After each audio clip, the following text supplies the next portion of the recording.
Tänään käsittelemme rikosta, joka on erittäin raaka. Jos koet olevasi herkkähermoinen, suosittelen harkitsemaan videon katsomista.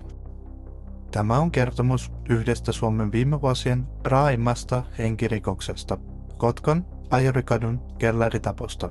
Marraskuussa 2024 Ajorikadun rivitalon kellarista löydettiin pahoin palannut mies. Uhri oli Joni ja hänen kohtalonsa oli käsittämättömän väkivaltainen. Tässä videossa käymme yksityiskohtaisesti läpi, miten ilta alkoi ryyppäyksenä ja päättyi kidutusmaiseen väkivaltaan, tappoon ja lopulta ruumiin polttamiseen kellarissa.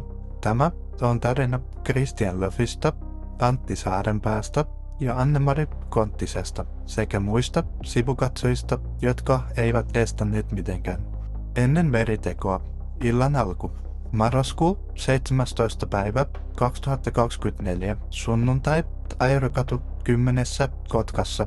Tapiohovin asunnossa oli koolla tuttu porukka. Alkoholia, amfetamiinia ja sekakäyttöä.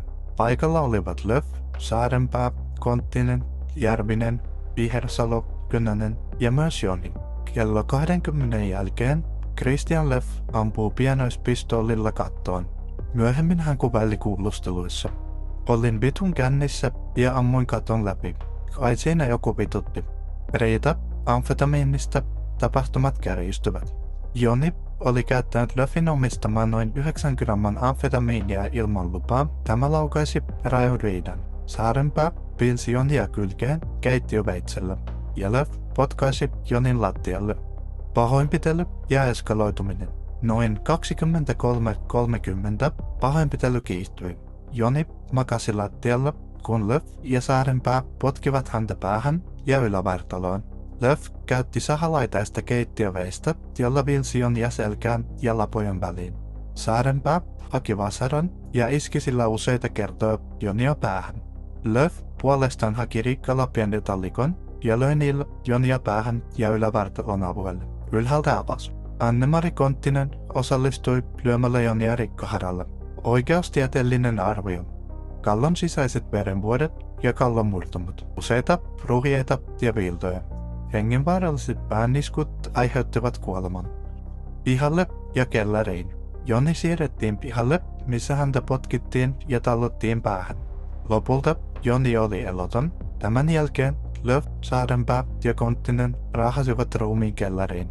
Siellä Jonin päälle ladottiin rättejä ja paperia. Saarenpää toi hätäraketin ja sytytti kokon. Aamu ja jälkien peittely. Aamulla Konttinen ja Saarenpää kävivät kellarissa. He rikkoivat siellä olleet puhelimet. Palokunta ja poliisi.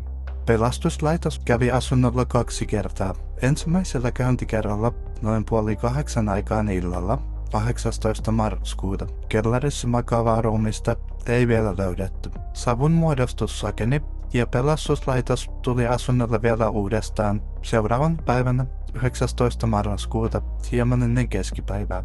Tuolloin savusukeltaja löysi ruumiin pimeästä kellaritilasta.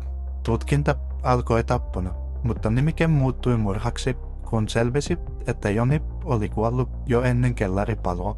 Pidätykset ja kiinniotot. 19. marraskuuta iltana poliisi pidätti Tapiohovin, Mika Järvisen, Petra Vihersalon ja Sanna Könösen hovin asunnolla. Myöhemmin otettiin kiinni Christian Löf, Antti Saarenpää ja Anne-Mari Konttinen. Kaikki 3 päätekijää vangittiin marraskuun lopussa. Kuulustelulausunnot. Christian Löf myönsi pahoinpitelyn, mutta kiisti murhan.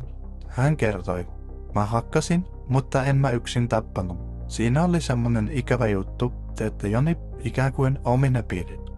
Antti Saarenpää kertoi, viilsin sitä kylkeen ja löin vasaralle.